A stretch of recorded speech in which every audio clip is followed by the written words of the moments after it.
इस वीडियो में हम डिस्कस करेंगे एएनएस के चैप्टर नंबर 2 कोलिनोमाइमेटिक्स, उसके टॉपिकल पास्ट पेपर्स में जो क्वेश्चंस हैं उनको। ठीक है, सबसे पहला क्वेश्चन जो है वो ये है कि ऑफ्थेल्मिक यूजेस ऑफ कोलिनर्जिक एगोनिस्ट बता दें। ठीक है, right the ऑफ्थेल्मिक uses.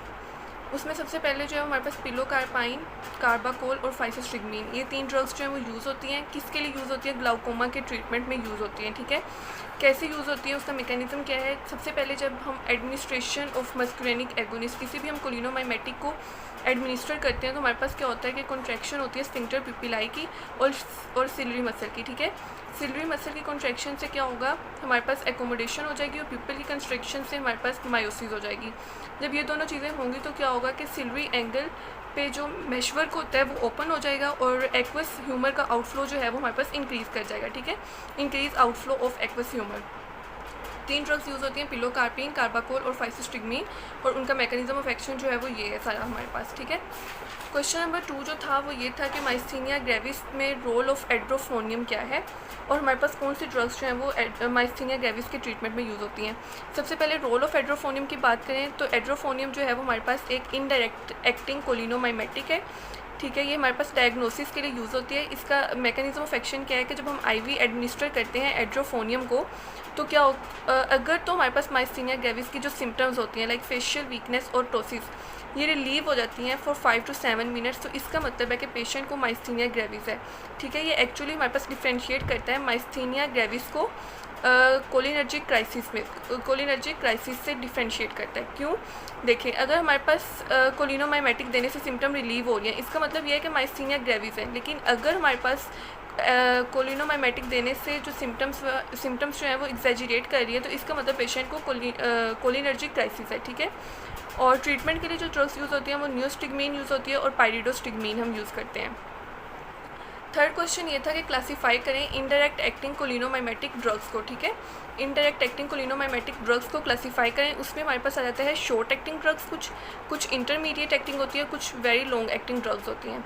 Short acting drug में एड्रोफोनियम यूज़ होता है, एड्रोफोनियम आईवी देते हैं for the diagnosis of myasthenia gravis. ठीक है, इंटरमीडिएट जो है वो हमारे पास actually reversibly acting cholinesterase inhibitors होती हैं और इनमें नियोस्टिगमीन यूज़ होती है। नियोस्टिगमीन हम ट्रीटमेंट ऑफ माइस्थीनिया ग्रेविस में भी यूज़ करते हैं, पाइरिडोस्टिगमीन जो है वो भी ट्रीटमेंट ऑफ माइस्थीनिया ग्रेविस में यूज़ करते हैं, और फाइसोस्टिगमीन ये हमारे पास एक्चुअली हम यूज़ करते हैं for the treatment of glaucoma. ठीक है, वेरी लॉन्ग एक्टिंग जो है वो इनडायरेक्टली एक्टिंग कोलिनोमाइमेटिक्स हैं और इनमें जो है वो मेलाथायोन होता है, पैराथायोन होता है और सेरिन जो एक नर्व गैस है। ठीक है, मेलाथायोन, पैराथायोन और सेरिन।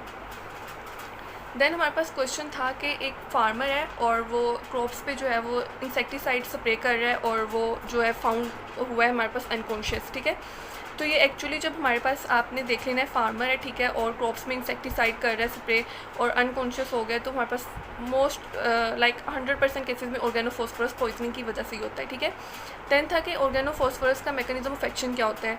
ऑर्गेनोफॉस्फोरस जो है वो हमारे पास एक्चुअली होती है इनडायरेक्ट एक्टिंग कोलिनोमाइमेटिक ड्रग होती है और ये हमारे पास बाइंड करती है कोलिनेस्ट्रेस के साथ, और उस जो हमारे पास कोलिनेस्ट्रेस जो है वो एक्चुअली क्या करता है, एसिटाइलकोलिन को उसकी हाइड्रोलिसिस करवाता है और उसके ब्रेक डाउन करवाता है। ठीक है, जब हमारे पास ऑर्गेनोफॉस्फोरस क्या करेगा, कोलिनेस्ट्रेस के साथ बाइंड कर जाएगा तो हमारे पास हाइड्रोलिसिस ऑफ एसिटाइलकोलिन जो है वो प्रिवेंट हो जाएगी और जिसकी वजह से एसिटाइलकोलिन के इफेक्ट्स जो है वो एम्पलीफाई कर जाएंगे। ठीक है, देन हमारे पास था कि अगर हम लोग एट्रोपिन और प्लेरिडोक्साइन जो है वो लाइक हमारे पास उनका क्या रोल है ऑर्गेनोफॉस्फोरस की पॉइजनिंग में। ठीक है, तो एट्रोपिन जो है वो हमारे पास रिवर्स करती है मस्कुलिनिक इफेक्ट्स को और प्लेरिडोक्साइन जो है वो रिजनरेट कर देता है एसिटाइलकोलिनेस्ट्रेस को। एसिटाइलकोलिनेस्ट्रेस क्या करेगा, एसिटाइलकोलिन की ब्रेकडाउन करना शुरू कर देगा और एसिटाइलकोलिन का लेवल हमारे पास अल्टीमेटली कम हो जाएगा। और एट्रोपिन क्या करता है, मस्कुलिनिक इफेक्ट्स को रिवर्स करेगा। मस्कुलिनिक इफेक्ट्स का जो हमारे पास एक निमोनिक होता है वो होता है डम्बल्स। ठीक है, क्या निमोनिक होता है, डम्बल्स निमोनिक होता है। डी से जो है वो हमारे पास आ जाता है डायरिया, यू से यूरिनेशन, एम से मायोसिस और बी से ब्रेडिकार्डिया, एल से लैक्रीमेशन, ई से एक्साइटेशन ऑफ स्केलेटल मसल और एस से स्वेटिंग। ये हमारे पास क्या हुआ कि एट्रोपिन और प्लेरिडोक्साइन ने जो है वो हमारे पास ऑर्गेनोफॉस्फोरस पॉइजनिंग को रिवर्स कर दिया। एट्रोपिन ने मस्कुलिनिक इफेक्ट्स को रिवर्स किया और प्लेरिडोक्साइन ने क्या किया कि एसिटाइलकोलिनेस्ट्रेस को रीजनरेट कर दिया। देन हमारे पास क्वेश्चन था कि मेलाथायोन और पैराथायोन जो है उनका डिफरेंस बता दें, ठीक है। मेलाथायोन का डिफरेंस की बात करें तो मेलाथायोन का सबसे पहले तो एक इनमें डिफरेंस होता है यूज़ का। मेलाथायोन हमारे पास इंसेक्टिसाइड और स्कैबिसाइड दोनों के लिए यूज़ होती है, जबकि पैराथायोन जो है वो हमारे पास सिर्फ और सिर्फ इंसेक्टिसाइड के तौर पे यूज़ होती है। उसके बाद अगर हम डिफरेंस की बात करें तो ड्यूरेशन ऑफ लाइक एक्सपोयर, इसमें डेज़ होता है और इसमें डेज़ टू वीक्स होता है। डेंजर जो है वो हमारे पास मेलाथायोन लेस डेंजरस है और पैराथायोन जो है वो हाईली डेंजरस है।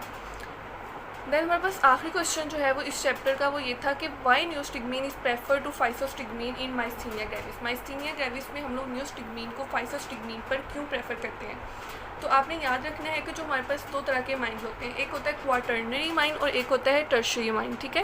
क्वाटर्नरी माइंड जो है वो हमारे पास ब्लड ब्रेन बैरियर को क्रॉस नहीं कर पाते और टर्शियरी माइंड जो है वो ब्लड ब्रेन बैरियर को क्रॉस कर लेते हैं।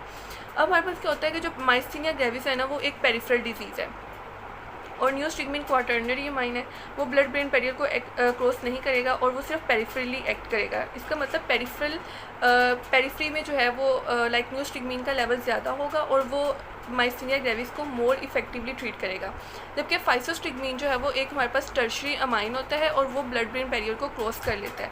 ब्लड ब्रेन बैरियर को क्रॉस करेगा तो उसके लेवल्स पेरिफेरी में जो है वो कम हो जाएंगे और जब पेरिफेरी में लेवल्स फाइसोस्टिग्मीन के कम होंगे तो क्या होगा कि वो लेस इफेक्टिवली ट्रीट करेगा माइस्थीनिया ग्रेविस को।